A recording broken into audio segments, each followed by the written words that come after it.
While I very much enjoyed Daredevil, Born Again Season 1, having rewatched all of Daredevil really underlines to me how much Bullseye's story in the Marvel show is improved and made more interesting by having the original series fresh in the mind. The MCU timeline has steadily expanded into new realms within the past few years, both in a literal sense with the multiverse and a metaphorical sense by pushing boundaries like having its first R-rated movie. This is also evidenced by the Defenders shows being made more concretely canon than ever before, as can be seen with Daredevil. Born Again. Daredevil. Born Again is made so new viewers can experience the series without having to necessarily watch through all 30-plus hours that make up the original 3 seasons of Daredevil, but also so that those who did see it aren't left spending episodes rehashing events they already know.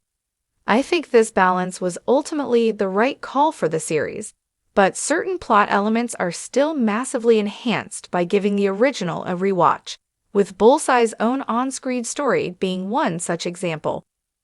While Foggy's death is emotionally a lowlight of Daredevil, Born Again Episode 1, the decision to have Bullseye return in such a dramatic fashion immediately puts the show in a great place in terms of imbuing it with narrative weight. This amps up the action from the get-go and adds a huge and dynamic event to not only Matt Murdock's arc, but also several other characters who are directly or indirectly affected by his demise, most obviously starting with Karen. Given it initially wasn't clear whether we'd ever see the actual payoff or aftermath of the Daredevil Season 3 ending scene, wherein Bullseye gets surgery to fix his broken bones after the final fight between him, Kingpin, and Daredevil, this moment felt even bigger and even more like Bullseye's return, murder of Foggy, and then subsequent escape from jail to try and kill Kingpin had been drawn directly from the kind of unhinged storylines Bullseye is responsible for throughout his comic history. However, it's all the better with the full backdrop that the original Daredevil provides. While Daredevil, Born Again is able to efficiently explain or allude to many of the most crucial parts of Benjamin Poindexter's previous arc, this naturally isn't quite the same as seeing the hour's worth of his on-screen story actually unfold. Perhaps the most important part of this is Bullseye's backstory, which is shown in Daredevil Season 3, Episode 5, revealing Benjamin's upbringing as an orphan and his first murder, which he carries out in childhood by using his perfect aim to strike his baseball coach with a ball after he benches him from a game. This leads into Benjamin's years of therapy to try and deal with his psychopathic tendencies, as he confesses to his therapist that his coach's death wasn't an accident. All of this adds crucial layers to Bullseye's later murder of Foggy and reactions in court, and when Matt goes to visit him in jail afterward. Poindexter's total lack of remorse makes more sense in this context, suggesting early that this wasn't a revenge killing as it may at first appear, and his casual greeting to Karen also makes more sense watching their Daredevil history and knowing Nelson and Karen tried to fight against him before. Poindexter's decidedly complicated relationship with his first therapist may also add some context to how Vanessa is able to convince him to kill Foggy for her despite him holding a huge grudge against her husband and having tried to kill her to get back at him previously. Eileen Mercer is Bullseye's North Star and kicks off his obsessive fixation on having someone to turn to and guide him in life, which we see manifest through his stalking of previously co-worker Julie Barnes, and then blind loyalty to Kingpin himself, until Daredevil reveals to Benjamin that Wilson Fisk killed Julie.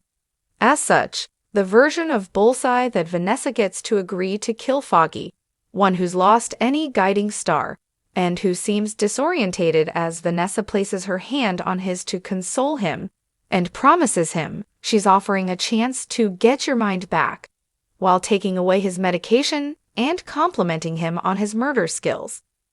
Seems like it may intentionally or otherwise play into Bullseye's vulnerabilities, and hopes to replicate his relationship with Mercer. That said, given he'd also killed Mercer, this may not ensure Vanessa's safety going forward, Given Daredevil, Born Again Season 1's ending takes the time to show a now-escaped Bullseye who is on the run from Mayor Fisk's anti-vigilant task force returning to his old apartment. It very much seems like we haven't seen the last of the Marvel villain in the show by any means.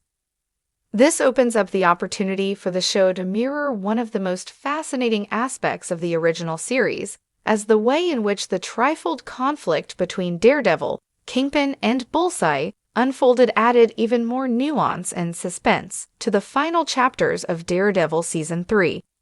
Since Bullseye is now on the warpath against Wilson Fisk once again, this may mean he ends up being an unexpected ally for Daredevil,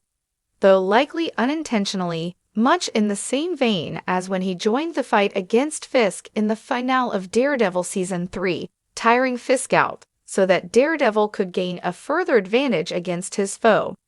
However, this also adds further complications for Daredevil, as both the original Netflix show and Daredevil Born Again have shown Matt Murdock having to go to great lengths to prevent Bullseye from outright killing Fisk at the same time. Similarly, seeing how Bullseye's characterization and past may factor into things like his dynamic with Vanessa Fisk, or his potential interactions with other characters like Karen, and how he may develop as a character going forward, seem like they could be exciting parts of Daredevil